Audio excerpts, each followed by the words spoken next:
చేవెళ్లలో BRS బహిరంగ సభకు సర్వం సిద్ధమైంది. ఎక్కడ చూసినా కేసీఆర్ హోర్డింగ్లు, స్వాగత తోరణాలు, ఫ్లెక్సీలతో ఆ ప్రాంతమంతా గులాబీమయమైంది. బీఆర్ఎస్ అధినేత కేసీఆర్ ప్రసంగాన్ని వినేందుకు గులాబీ శ్రేణులు, ప్రజలు, రైతులు పెద్ద సంఖ్యలో తరలిరానున్నారు.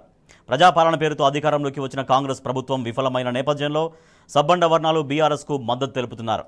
మరింత సమాచారాన్ని మా ప్రతినిధి వంశీకృష్ణ అందిస్తారు.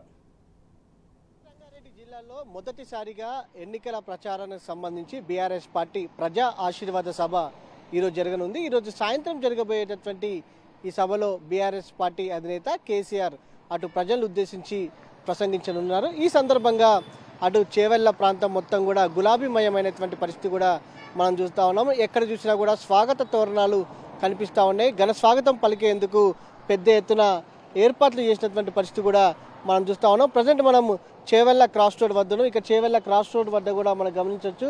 ప్రధానంగా ఎటు చూసినా ఏదైతే గులాబీమయమైనటువంటి పరిస్థితి కూడా మనకు కనపడతా ఉంది. అందరూ ఆసక్తితోటి ఎదురు చూసినటువంటి పరిస్థితి కూడా మనకు కనిపిస్తూ ఉంది. ప్రధానంగా ఈసారి ఈ సభకు కేవలం బీఆర్ఎస్ పార్టీ నాయకులు, కార్యకర్తలే కాక ఏదైతే రైతులు కూడా పెద్ద ఎత్తున తరలి వచ్చే అవకాశం ఉన్నట్టు కూడా అటు నాయకులు చెప్తున్నటువంటి పరిస్థితి కూడా మనం చూస్తూ ఉన్నాం.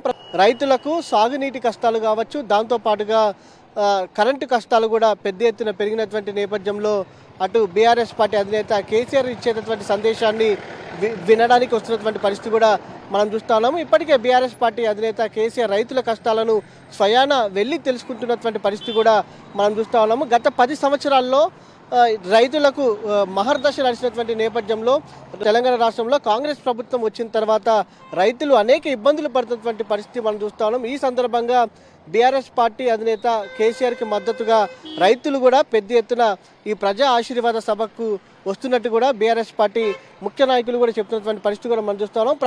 ఈ సభకు సంబంధించి కూడా దాదాపుగా చేవెళ్ల పార్లమెంట్కి సంబంధించి 7 నియోజకవర్గాల నుంచి దాదాపుగా 1,00,000 నుంచి 2 లక్షలకు పైగా కూడా ప్రజలు వచ్చే అవకాశం ఉన్నట్టు కూడా ఇప్పటికే అటు బీఆర్ఎస్ నాయకులు అంచనా వేసినటువంటి పరిస్థితి కూడా మనం చూస్తూ ఉన్నాము. చేవెళ్ల ప్రాంతం మొత్తం కూడా గులాబీమయమైనటువంటి పరిస్థితి కూడా మనం కనపడతా ఉంది. బీఆర్ఎస్ పార్టీ అధినేత క్యాడర్లో కూడా సమరోత్సాహాన్ని నింపడానికి ఉండబోతున్నట్టు, వారు ప్రసంగించబోతున్నట్టు కూడా తెలుస్తూ ఉంది. అటు ఆసక్తిగా కూడా తెలంగాణ ప్రజలందరూ కూడా ఈ సభ వైపు చూస్తున్నటువంటి పరిస్థితి మనకు కనపడతా ఉంది. వీడియో జర్నలిస్ట్ నరేష్తో వంశీకృష్ణ, టీ న్యూస్, చేవెళ్ల నుంచి.